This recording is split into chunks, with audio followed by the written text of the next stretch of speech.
Enda Kenny told us all. I want to make this the best small country in the world in which to do business. That's what we were promised. And I don't have to tell you, that's not the case. They have hugely exacerbated the divisions in our society. They have created an epidemic of homelessness, suicide, evictions, created poverty. They have squandered our resources. Just look at Irish Water. And have overseen the transfer of vast wealth to a corporate elite, including, of course, the vulture funds, whilst they have protected white-collar criminality at every turn. Now, this is what Enda Kenny calls stability. What are my politics? My politics are very, very simple. I believe in the politics of right and wrong. I don't want to talk about right and left. I think it's outdated. I don't even want to talk about democracy, because we don't have a democracy anymore. I'll tell you who's running the country. I'll tell you who's running most of Europe as well. It's global corporations.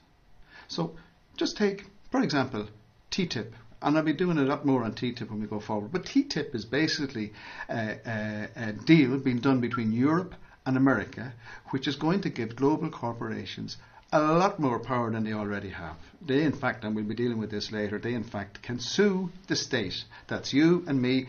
If the state makes any decision, regulation, rule, law that may affect their profits. It's absolutely off-the-wall stuff. And nobody really seems to know about it. Oh, RTE haven't done a programme on it. I don't read much in the newspapers about it. But TTIP is a major problem. So, we are going to the polls. We are electing a government. The government is being run by global corporations, and we've got no say. Now, Fine Gael and Labour are telling us about all the jobs that's been created. But one thing has to be very, very clearly understood. Ireland has provided, let's say facilitated, tax haven status for global corporations. Now, Richard Bruton won't agree with me, and Michael Noonan won't agree with me. But that is the fundamental reason that we have all these US and giant corporations here, because they've been able to launder their global profits. So they don't care what the cost base is in Ireland, because they're only doing a little bit here anyway. The reason they're here is to launder their profits. That's going to come to an end. Now, the day that Enda Kenny became Taoiseach, I wrote to him, and I pointed out that we were putting all our eggs in one basket by relying to this extent on foreign direct investment. Needless to say, I didn't get a response. But I said we needed to concentrate on indigenous business. We needed to get our cost base down. The only way we can be competitive and be better than anybody else is to have a lower cost base. Within about a month of Fine Gael going into government, we delivered very, very detailed briefing documents. Now, we briefed the Taoiseach, and we briefed several ministers, and we briefed several TDs and senators even. Nothing back. And then later on, I think it was 2011, this file, was it 2011 or 12? The Taoiseach, he started a government policy statement on economic regulation. The government were doing a policy statement on economic regulation. Note it doesn't say socio-economic, it's just economic. Anyway, so they were looking for submissions, and we did a submission to the Taoiseach. Now, again, it's not the same as these other ones. It's another different document. Our guys, and we are pretty well informed, we like to think. Now, we sent this into the Taoiseach, and we got no response. We got no acknowledgement.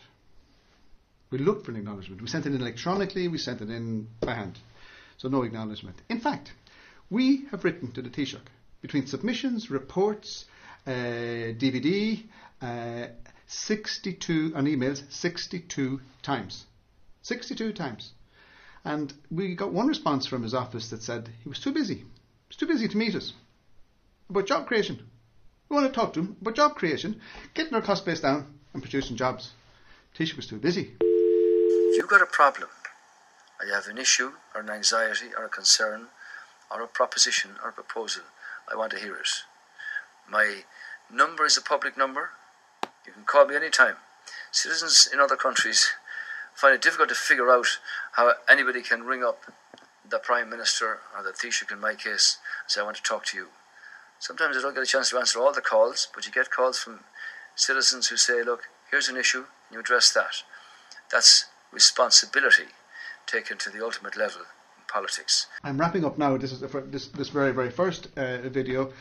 I just like to draw your attention to this. It's between now and the election I did it for. Because the Taoiseach won't talk to us, I produced a small pamphlet. I mean, I'm very, very driven by what I see around me and what I see people being subjected to. And I produced a small pamphlet, and it's called Where Enda Failed, Why I Won't Be Voting for Fine Gael. And it's available, my email address is here, and it's available to anyone that might want to have a look at it. And certainly I'd welcome anyone to look at it before next week's election. For the reasons put forward, I think and I hope that everybody gives Fine Gael and Labour the kick up in the backside that they truly deserve. Thank you very much.